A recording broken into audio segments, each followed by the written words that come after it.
So at Lawrence Tech, one of the things that was really unique for us is the number of different LID or low impact development examples we have here on campus. We have basically 7 different ways of dealing with stormwater. What makes it unique is that all these 7 different ways are only a couple hundred yards apart. I don't know of any other place in Southeast Michigan or in the Great Lakes that has this density of techniques. There are a lot of green roofs, there are a lot of rain gardens, there's a lot of buffer zones, porous pavement. A great example is the Kresge Foundation headquarters in Troy. Another great example is Ford. The Ford factory tour has a lot of different LID stormwater techniques. But to my knowledge, no one has this many in such a close proximity. So we've been giving tours for quite a while. Myself, Joe Verizor, anybody who has an opportunity will walk around and kind of point out some of the things we're doing on campus. The problem with that had to do with the fact that it could only be done by a human being, one of us, when we had the opportunity.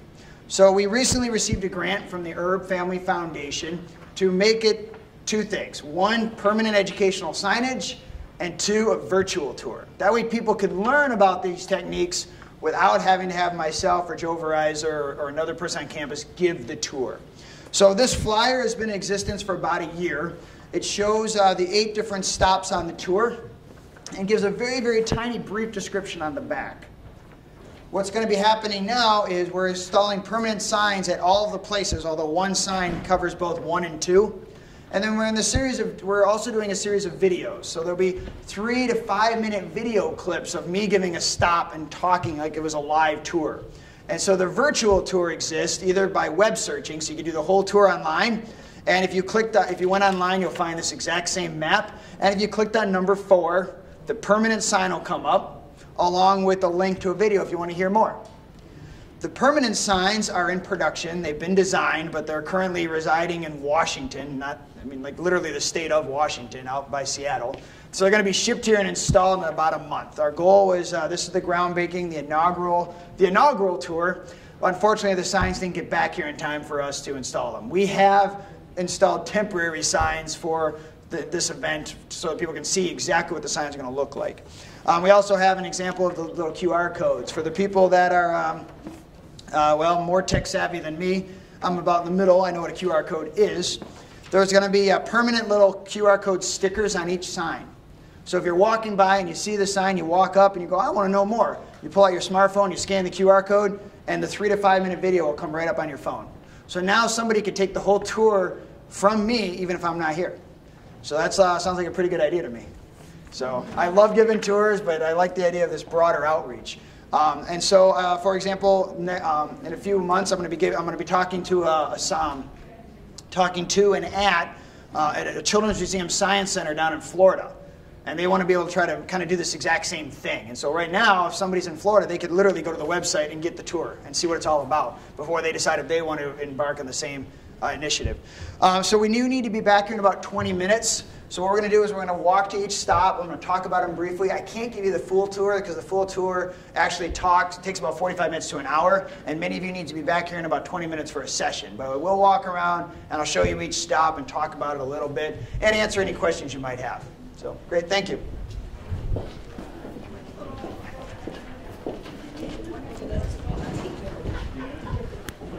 Thank you.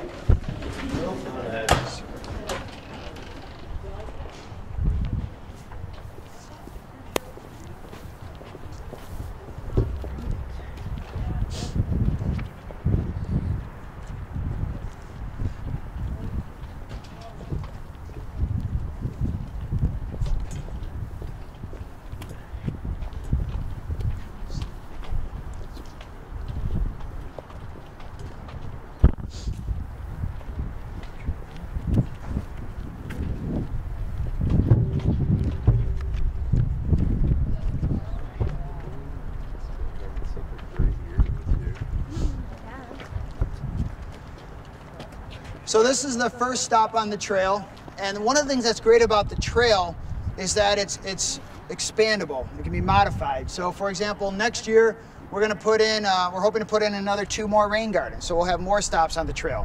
We're looking at putting in a living wall or a green wall, not just a green roof, but a green wall, and that'll be another stop on the trail. We're looking at redoing some wetlands over here, and then that'll be another stop on the trail. One of the things that's planned for next spring is we're going to remove the rest of the turf grass around here and come back in and put in purple cone flowers and the other plant's eluding me right now. We already have the plan. So what we're going to do is we've got a lot of tall species. We're obviously in October, so we're getting to the point where we're going to cut this down pretty soon. But around the catch basin, which you can't even see right now, are a lot of the taller species. So we're going to come along the front here, and we're going to put in a layer of lower species, so you get kind of this progression from the lower species to the higher species. So this particular sign here is actually for this garden and the garden that's just over yonder. These two gardens were part of a research study that was done in 2007. They are identical except for soil composition, planting soil composition. This one right here is using what we've been calling the Southeast Michigan mix or the SOS mix. So this is nothing but compost and sand. We used 80% compost, local compost, 20% sharp construction sand. That was it. And so 5 years later, it's actually working great. It acts like a sponge. That compost sucks all that water up. You can't even see it right now, but there's actually a catch basin in the middle of those plants. This used to be all turf grass, and all that water ran off the turf grass and went right into that catch basin. Now we're getting almost no overflows at all. So instead of every single rain event going into the ground, going into the pipes, now only one out of every, once a couple times a year do we actually get water going into the pipes. So this was a great benefit for us. It's caused, so I'm an engineer, if you couldn't figure that out. So it's caused me and a lot of us around campus to try to learn more about the plants and how that's going to work. And so we've been slowly educating our grounds people too. And so they're looking at trying to use more and more natives and using more and more native species. These two gardens were our first attempt. We actually did, a group of students here on campus did another rain garden just last spring. And we're going to stop at that one next. And that was done with help of the group out of Lansing. Lillian could probably answer it for me. It's a native plant factory out of Lansing. They helped us provide the plants and helped us scope out the... Wild type? Wild type, thank you. Wild type helped us with that one. So, wild type. So, but all these rain gardens, the one over there was done using the Prince George's County mix, which has got a lot of clay in it. And you see a lot more ponding in that one and a lot more overflows in that one. And that was kind of what we were trying to prove, is that sand and compost, so this is 5 years old, still working great. The one over there got a lot more clay in it, a lot more ponding, a lot more standing water. All rain gardens should dry between 24 to 48 hours to avoid mosquitoes and to not have too much standing water. And we're finding that the compost one is working a lot better for that. It drains faster, it's got a lot, acting more like a sponge. The last thing I'm going to say, because I could literally talk for 15 minutes at each stop and then we won't get back to the next session, is all these signs have a pattern. The pattern is one paragraph that's very generic, one paragraph that's specific to what's in front of you, an artistic rendering, benefits, and key design features. So things you want to think about, so these are the benefits of rain gardens. These are some key design features. The other part to this is a booklet. Okay, it's about a 20-page booklet. In that booklet provides additional information about each of these techniques. So for example, let's say you're a homeowner and you want to learn more about, well, I see this, I read this sign, but I still don't see how I could do this in my backyard. The booklet will go into more detail about how you could do this in your backyard. You don't have to have a catch basin. You don't have to have a stone reservoir. You don't have to have an underdrain. And the booklet then also provides resources that say, if you want information, go to this site for Saukwa. If you want an additional virtual tour, go to this site for Washtenaw County. So it'll allow people that, this sign can't cover it all. It'll allow people to learn more information at their own pace and figure out the resources they need to implement these at their own home level. So we're doing things here very much at an educational, institutional level, but the booklet will help people for kind of like the homeowner version of that.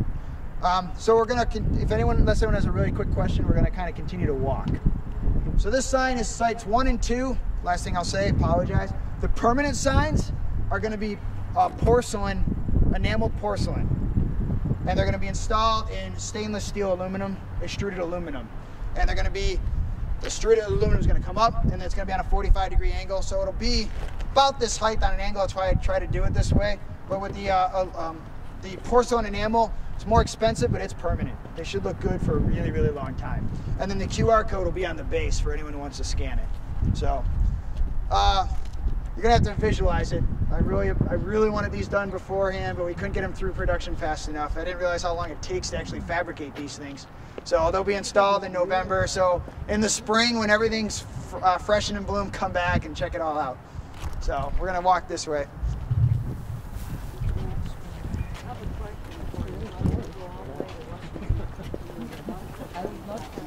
I could not get. They couldn't do it. They couldn't do it at the price. I looked around. Oh, you did? Okay.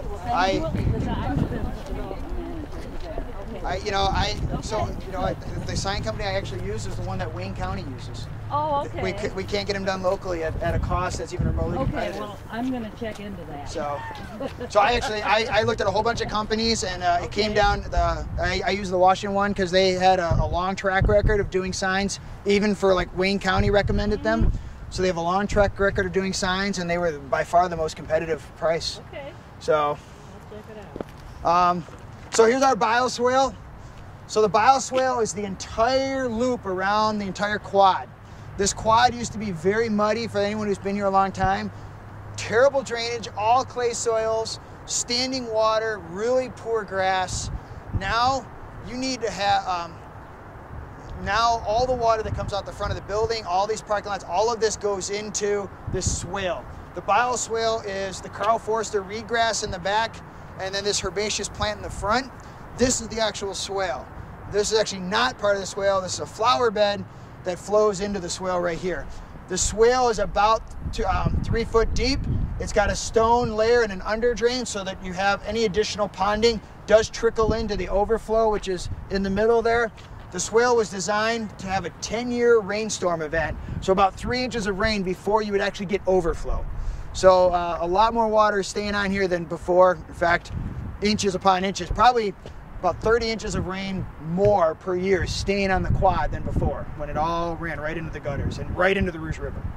So same concept, little schematic. Sometimes we try to put additional information. So for example, here's a roadside bioswale in Farmington Hills. So additional examples. Online, there'll be more examples of bioswales in different places. Okay. So this is the bioswale. This also is an engineered soil mix, so you got a lot of sand and compost in this. This was built in 2005, so you got about 7 years of growth and performance here. And I'll gladly answer questions as we're walking if you'd like, because I know it's a quick tour today.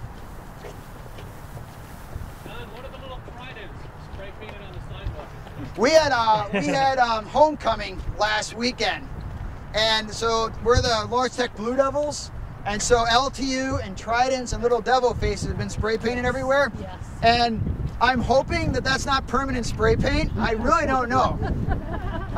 That's my hope, is that this is some sort of soil-based paint, that one good rain is going to wash it off. We haven't really had a good rain since homecoming.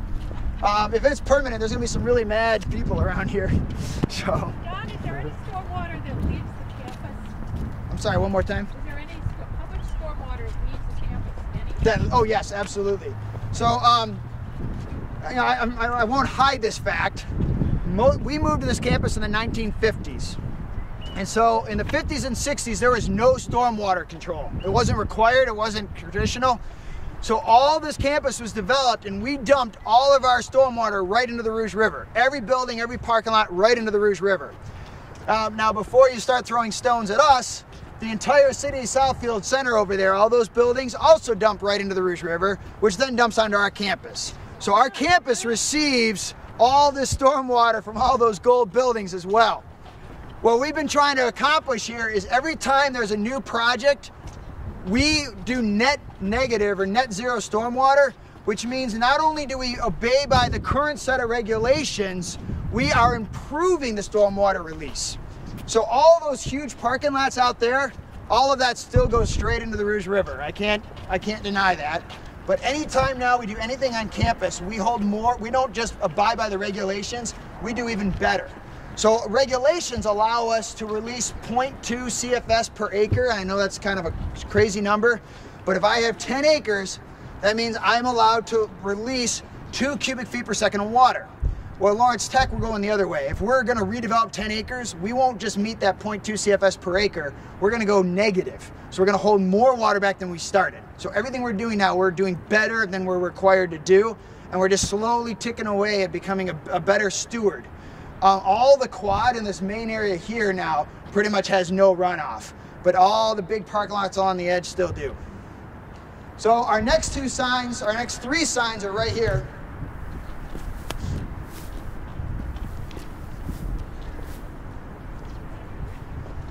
So this is the sign for the vegetative roof or the living roof or the Taubman building. For those of you who don't know what a green roof is or a vegetative roof, there are really two types. There's an extensive and there's an intensive. An intensive roof has intense maintenance requirements. They're basically meant for public consumption. So you might have park benches and trees and walking paths. It's still a native roof or a green roof, but people are supposed to go up there. An extensive green roof is really meant for functionality. It's meant for two things. One, stormwater. Two, insulation. So for energy and heat benefits.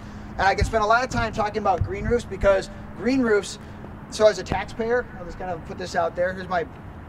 I'll get on my political soapbox. As a taxpayer, any building built with public money should have a green roof. It's going to pay for itself in energy savings in less than 7 years, and that's just energy. Okay, it also has the benefit of stormwater runoff. 90% of all the water that falls on a traditional roof runs right off.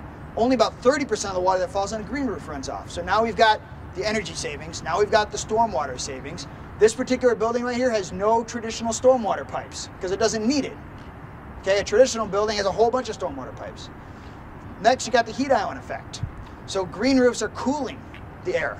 So then you don't have all the heat island effect. You also have the biodiversity effect. You go up on this roof, you're gonna see grasshoppers, butterflies. We get ground birds nesting up there. So we'll get like sandpipers and killdeer. We'll get killdeers nesting up there. We get the occasional goose that nests up there, but that's actually not really good to have the geese up there. Unfortunately, this was a functional green roof. It was not set up for ADA compliance, so therefore it's not set up for public tours. That was just a choice made by the university. They're worried about safety. I do take the occasional public tour up there, but I have to kind of do it on the down low. Now that this is all on film, right? But I know a lot of people, we do take classes up there. We do some public tours up there, but because it's not really set up for safety and ADA compliance, we don't do a whole bunch of tours up there. When we do tours, we stay near the hatch opening. To get up there, you have to go through a submarine hatch. It's not easy.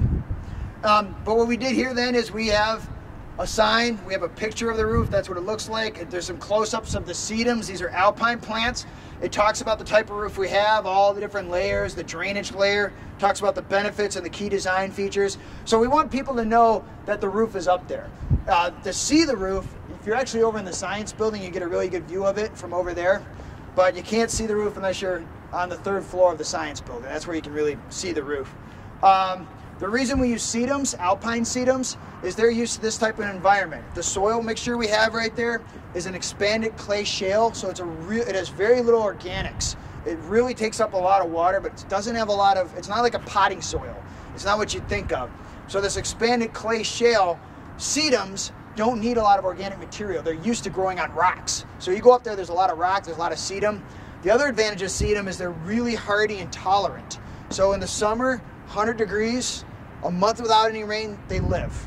Winter, wet, cold, snow, they live. So that's why another reason we use sedums.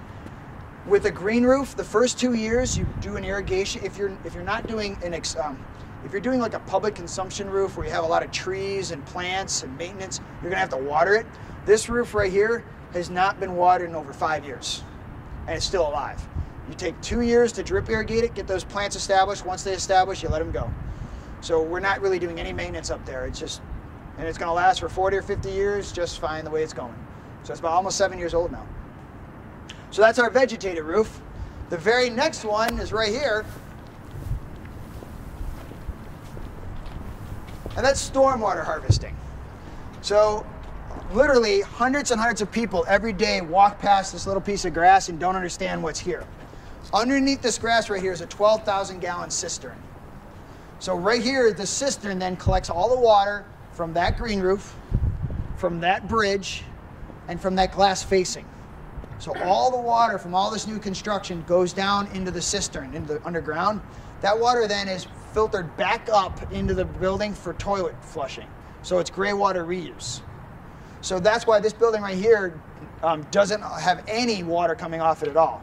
Because the little water that does come off is captured and then reused instead of potable drinking water inside.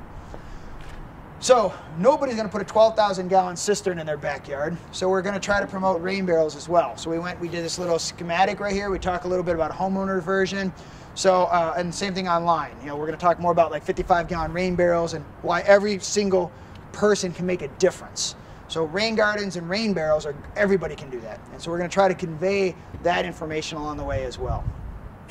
So this water do not contain any soil or any... No soil. It's filtered. The green roof actually filters it. Believe it or not, there's a mat. There's a little filter mat, so the water goes through the green roof material, through that filter mat, and then it goes through a drainage system and gets down into the pipes. So if we have like a ½ inch of rain, no water comes off that roof. If we have like 2 inches of rain, about 1 inch will come off that roof because it depends upon how much rain you have, how much comes off. And then we get water off of this bridge as well. So we collect that, we put it in this cistern, and then we use that to flush the toilets. So even this is a green roof? That is not a green roof. That is not a green roof. Just that up there. So then it won't collect any dirt from that? It gets a little bit of dirt, but then you have a filter. So when you actually, if you go in the basement of this building, you'll actually see the filtration system. There's it's a big blue system that the water gets filtered through that takes out all the particulates. Once it will go through the system. Yep, once it comes down into the basement, in the basement there's a filter system. That filter system will take out any dirt, sand, dust, any rocks that get down in there. That filter takes that out, and then you can then use it for toilets, not for drinking. If you wanted to use it for drinking, you'd have to do like another level of treatment, like a UV system or a chlorinated drip system. Yep, so you had a question? No, I said the filters in the basement. The filters in the basement. The filter you can actually see. If you you can go in the basement of the Taubman building, you can actually see the filters down there. There are tours at the building. The schedule is in the lobby. If anybody's interested, it will be for the Taubman Center and also for the 10 kW kilowatt photovoltaic system. So that's the one thing I forgot. So that sign right there, this is the one QR code we actually have already live and ready.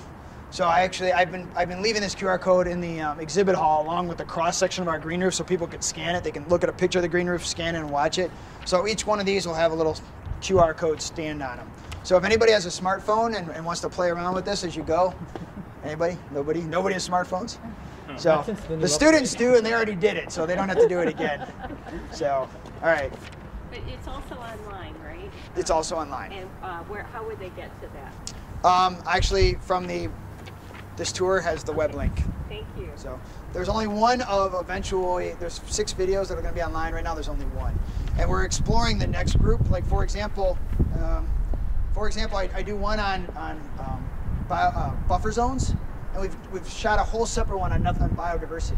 So there's like a little short clip of talking about the bees and the butterflies and the pollinators and why we need rain gardens and buffer zones, riparian buffer zones, native plants to promote those colonies. So we got pictures. I was actually doing a tour, and one of the plants over there had 5 different pollinators on it. It had a bumblebee, a traditional honeybee, it had a black wasp, a yellow jacket, and I can't remember the 5th one, but 5 separate pollinators were on one plant. So that was really exciting for me. So I made sure that the video guys came over and took a bunch of video of it. So.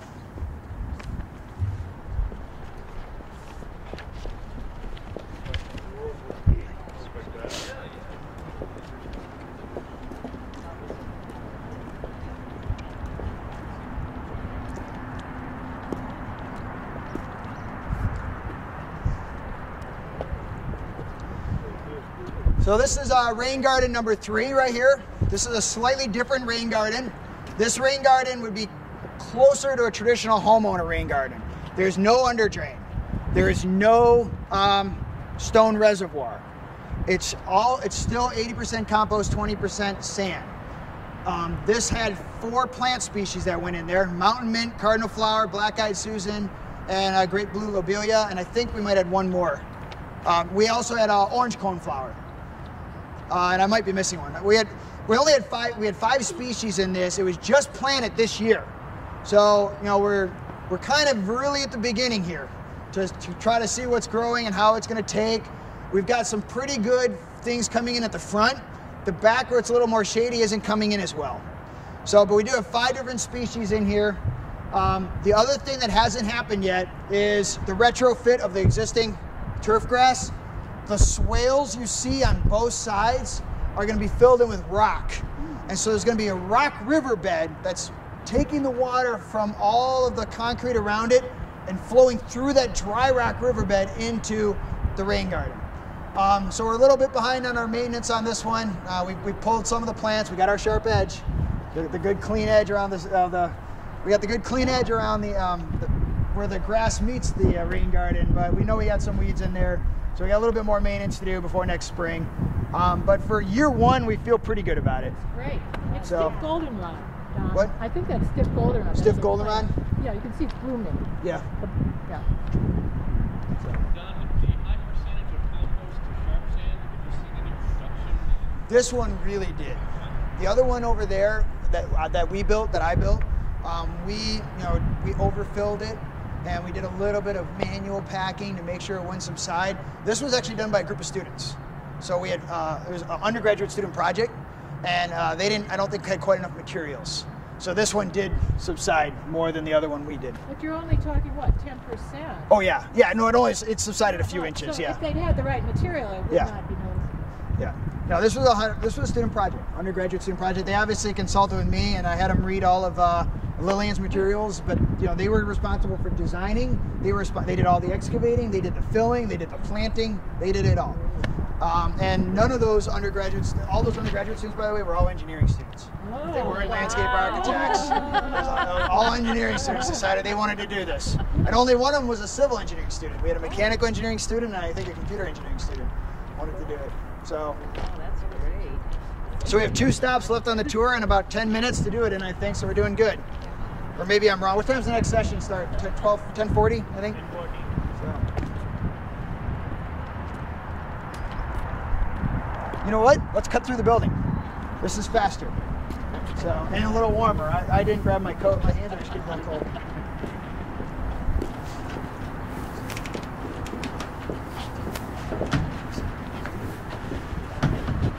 Thank you, good sir.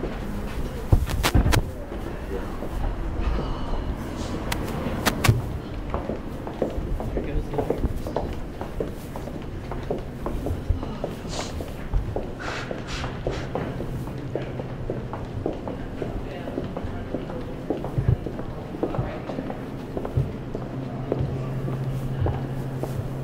We're gonna go down those stairs, but I thought I would catch up.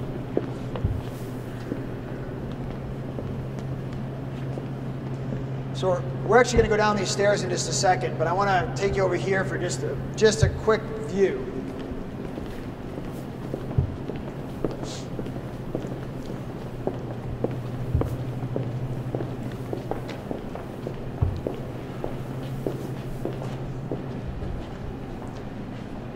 So one of the things that I'm trying to accomplish is I'm trying to be very opportunistic. So when I see an opportunity, I try to take it. So this little kind of ugly black asphalt roof here, this traditional roof that was put in 1980s, and it's probably been tarred a couple of times since then. So this is kind of my next target. I want to put in basically a tray green roof system on this. So a very simple green roof system, that real easy green roof system, so that we have some visibility of a green roof at a lower level, so it's not way up there. We're also now exploring putting in a living wall or a green wall on these concrete walls right here, and then having a second one inside here. So there'd be like a living wall in the atrium and then a living wall on the outside here. So you get the 2 different types of living walls. You get the indoor air quality benefit, you get the outdoor beautiful benefit. You can see here that nature is kind of started a wall already, but this wall right here, it's growing on the concrete, this ivy. We want it to be a little bit more purposeful. So we're going to put in the screening and try to green up this whole corridor. And then we do want to put a green roof on this. For those of you who just joined us, what I was talking about is trying to be opportunistic. When I see little opportunities, I try to take them. And so this is one of the things that I see as an opportunity to put in a tray green roof system here and do some education at this level. So hopefully next year, this will be another stop on the tour. Okay. So now we're going to go down these steps and outside.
Let everyone catch up.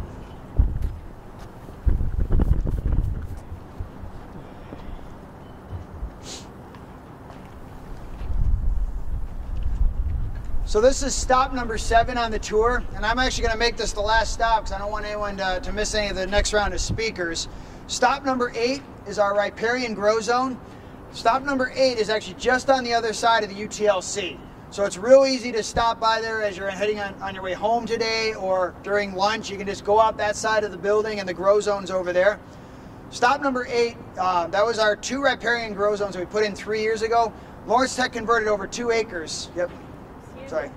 Since there's just lunch and then the 1 o'clock speaker, if you want to continue and everybody's excuse me. Well, there is sparking, 10:40. isn't it? I'm So sorry, that's I okay, but misspoke. stop number 8 I don't is wanna just miss on the your other side talk. here. There's a sign over there, and you can go ahead and check out stop number 8 later. But I want to say a little thing about stop number 8 now. We had 2 acres of turf grass that we were mowing, that we were fertilizing, that we were watering, and those 2 acres of turf grass went right to the Rouge River, right up to the edge with no buffer. So 3 years ago, we converted those 2 acres of turf grass, about a ½ acre on here, right off this road, and about 1.5 acres behind our dormitory on the south side, to native prairie plants. Over 20 different species of grasses and flowers went in there. So we have big blue stem grass, we have Indian grass, we have prairie cord grass, and then we also had a variety of flowering species as well that went in there. Some of the black-eyed Susans and some of the other flowering plants. The thing that's exciting about that is, so now we have 2 acres that used to be fertilized, manicured, carbon grass, now is prairie grasses. And this fall, in less than a month, we're scheduled to burn it. So we're going to do a prescribed burn on campus. We're going to set 2 acres of our campus on fire. And then that's going to be publicized. And then next year, we're going to, actually this year is beautiful. A lot of beautiful colors came up. But next year should even be more pretty because we're going to get rid of the invasive species. We're going to give those flowering plants a chance to reinvent themselves. And we have a plan next year to basically do a time-lapse video. So we're going to do video. This is what it looks like in April, May, June, July. So you can actually, even if you only come here now when all you see is grass, during the summer you'll see all the different color palettes associated with it. And there is a sign over there that talks about that. So this is our last stop. This is porous pavement. The video for porous pavement has me demonstrating permeable asphalt, porous concrete, reinforced turf grass, and this pavement right here. So you see 4 different types of pavement on the video. What we have here is what's called a interconnected concrete paver lock system. This is actually Unilock EcoStone. This is another one of the things that I consider opportunistic. You're obviously standing on concrete that was laid in 2005, and you can see all the water goes into that drain right there, okay? So when they built this patio, like 3 years ago, the original plan was for all this to be concrete to contribute to this. And I heard about it, and I got the opportunity to talk to our campus leadership, and I said, we can't do that. You know, we can't contribute any more to the stormwater. And they said, well, give us an alternative. And I said, how about a porous pavement, how about a concrete paver system? And they said, well, how much more is it going to cost? And I said, well, let me talk to Unilock EcoStone and see if we can get it donated. And Unilock EcoStone said, sure, as long as you don't care what color it is. We have all sorts of overrun stock if you can pick. And so I said, well, it could at least not be purple or green. I mean, we have to have something quasi-neutral. And they said, we'll make sure it's quasi-neutral. I got everyone to agree. And Unilock EcoStone donated all the product for free. So the installation then was the same as what this would have cost us if we did traditional. In addition to that, we landscaped it. So all of this landscaping was supposed to be concrete and grass, and now it's a whole bunch of native grasses along the front here. We just whacked them down like last week. But all of these are black-eyed Susans and purple coneflowers are all on the front. Some tulip trees, grasses. So we went from something that would have been concrete and grass to something that's porous and natives. So, and that little spot behind you right there, that's my target for next year. Like every year I'm going to chip away at it. So next year there won't be grass polluting the stormwater next year. Next year that'll be a green wall and another rain garden. So chip away at it. That's how I look at it. You know, I mean, the grass doesn't have to be polluted. Right. It could be a filter, right? I mean, it's the Well, way but- the lawn maintenance is Yes, done. it's the way the lawn maintenance is done, which most lawn maintenance means it's being fertilized, it's, Well, fertilized there are mode. alternatives that local companies Correct. are doing, and maybe check to hire one of those Right. companies. Well, we do our Do it own, the we right do our way. own, yeah, we do all of our Well, own stuff, they could right? do it, Don. Yeah. You know, Yeah. I'll talk to them. Yeah. I knew who to talk to. You're right. I mean, there's more earth-friendly ways. Obviously, Lillian's the expert of that. There are definitely more earth-friendly ways of having grasses. We're never going to get rid of all the grass on campus. That's not the point of a college campus. You're going to need a lot of grass. But when I see opportunities around catch basins, I would prefer to retrofit those with natives, the low areas. Let's at least, I'm going to try to retrofit all the low areas and leave the grass to the high But areas. Don, you also are doing such a great job with the riser around Yeah. the store. Because without that riser, that Yep. rain garden's going to be a pollution source. With the L- rise of the sediment. What Lillian was pointing out that I didn't do a very good job pointing out is every one of our rain gardens has a 4-inch riser lip around it to force the ponding so that the mulch doesn't wash into the storm drain. It keeps all that on the surface. So otherwise, it would rush all into the grain. So we're actually retrofitting all the risers to have a lip so that it doesn't wash in. So, well, thank you very much for the tour.